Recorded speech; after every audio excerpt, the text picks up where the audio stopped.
Tuhan, siapa yang tidak kenal dengan penyanyi Nike Ardilla? Ya, orangnya sudah meninggal, tetapi karyanya selalu hidup dari generasi ke generasi. Ia memiliki talenta di bidang seni, yaitu bernyanyi, dan setiap kali ada yang berkaraoke, pasti ada lagunya Nike Ardilla. Begitu karyanya diminati dan dirindukan, pada Oktober 2024 yang lalu dibuat festival seni yang menghadirkan Nike Ardilla itu di Jakarta dengan menggunakan teknologi metahuman. Jadi ini teknologi metahuman merupakan sebuah teknologi yang digunakan untuk menciptakan manusia digital yang terlihat hidup di lingkungan virtual, menciptakan karakter manusia sangat mirip dengan aslinya. Ini wujud kecintaan dan kerinduan penggemar terhadap karya penyanyi di bidang musik dan nama baik penyanyi tersebut di hati masyarakat. Dan masih banyak tokoh yang walaupun sudah meninggal, tetapi karyanya masih hidup di hati masyarakat.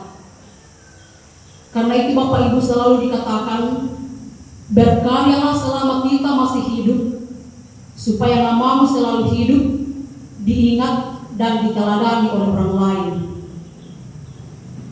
Nama baik dalam kitab Amsal adalah definisi tentang reputasi, integritas, dan harga diri yang tidak dapat dibeli dengan kekayaan materi.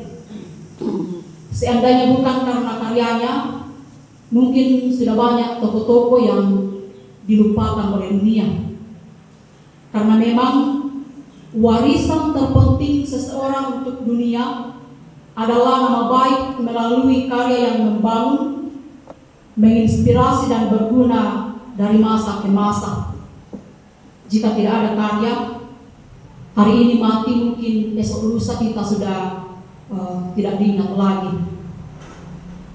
Jika meninggalkan jejak hidup yang merugikan orang lain, tentu semua orang akan lupa dengan cepat, bahkan bersyukur ke tokoh Indo orang-orang yang melakukan perbuatan jahat telah meninggal. Jadi jangan seperti Raja Herodes dalam Alkitab, dia juga selalu diingat dalam sejarah Alkitab, tetapi bukan diingat karena nama baiknya, melainkan diingat karena kejahatannya. Popularitas, kekayaan bisa dicari dengan cara yang tidak benar, dan inilah nilai plus dan berharganya nama baik, karena melebihi segala tawaran kenikmatan duniawi. Dia berharga melebihi apapun, sekalipun mempertahankannya bukan hal yang mudah. Dicintai orang jauh lebih berharga daripada emas dan permata. Jadi apa gunanya kita memiliki materi yang lebih, harta melimpah, tetapi hubungan dengan orang lain bisa dikatakan berantakan. Menjaga nama baik bukan saja bertujuan untuk catatan sejarah, riwayat hidup ketika meninggal, tapi juga untuk keberlangsungan hidup kita ke depan. Jadi dasar membangun nama baik harus dimulai dari takut akan Tuhan, karena takut akan Tuhan adalah permulaan dari segala sesuatu yang baik. Kemudian menjaga hubungan dengan orang lain, berbuat baik karena nama baik lahir dari perbuatan yang positif, dan kemudian berkarya melalui talenta yang kita miliki dan pengetahuan yang Bapak Ibu miliki. Bapak Ibu yang diberkati Tuhan, lalu apa tujuan menjaga nama baik? Yang pertama, menjaga integritas, atau dalam hal ini sifat seseorang yang konsisten, patuh terhadap nilai-nilai etika dan prinsip-prinsip yang diyakini, menjaga mutu dan kualitas hidup yang berguna bagi diri sendiri dan orang lain. untuk menjaga wibawa dan kehormatan. Kemudian yang kedua, untuk menjadi jaminan bagi generasi. Mengapa nama baik mempengaruhi kehidupan generasi? Karena biasanya bakat dan pengetahuan orang tua diwariskan kepada anak, ya dengan cara pengajaran, peneladanan, lingkungan pengasuhan, pembentukan pola pikir, akhlak dan kemampuan menjalani hidup.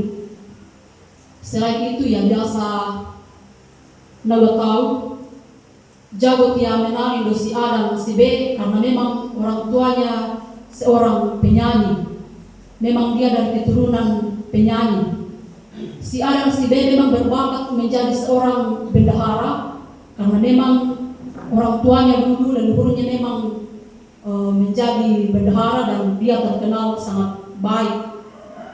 Artinya Bapak Ibu, nama baik kita sekarang akan mempengaruhi pandangan publik terhadap generasi kita selanjutnya.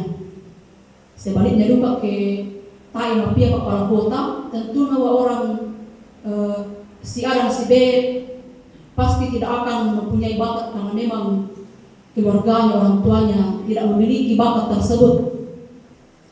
Kemudian tujuan yang ketiga, supaya menjadi teladan bagi orang lain. Jadi hidup di dunia ini kita sedang mengelola talenta dari Tuhan. Bapak Ibu yang hadir sekarang sebagai bendahara jemaat, seksi kesenian jemaat, pendeta BPMS, karena ada talenta yang sedang kita kelola untuk dipergunakan di ladang Tuhan. Jika pelayanan yang dipercayakan kepada kita saat ini kita lakukan dengan sepenuh hati, pasti akan menjadi berkat dan bahkan akan menjadi warisan untuk Gereja Protestan Indonesia Timur dari generasi ke generasi. Mungkin ada di antara kita yang bertanya, di dalam keterbatasan saya, kekurangan saya, apa yang saya bisa wariskan kepada generasi.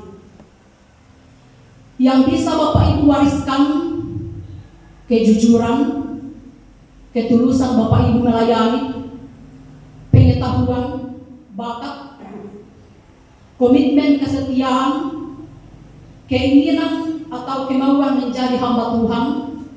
Karena tidak bisa dipungkiri, tidak semua orang bersedia atau mau menjadi hamba Tuhan di gereja. Inilah teladan yang sekaligus menjadi warisan yang bisa kita berikan untuk generasi kita. Jika tidak bisa membuat karya yang besar, tunjukkan ketulusan melayani, karena itulah nama baik Bapak Ibu yang akan selalu diingat orang. Tentu dalam melayani kita tidak sedang mencari pujian dan pengakuan, popularitas atau imbalan, tetapi untuk menjaga nama baik, untuk menjadi berkat, memotivasi banyak orang, dan terlebih untuk melakukan misi pelayanan yang Tuhan percayakan kepada kita semua. Mari kita semua mengundang kuat kuasa Roh Kudus supaya kita dapat memahami firman-Nya ini dalam hati dan pemikiran kita. Amin.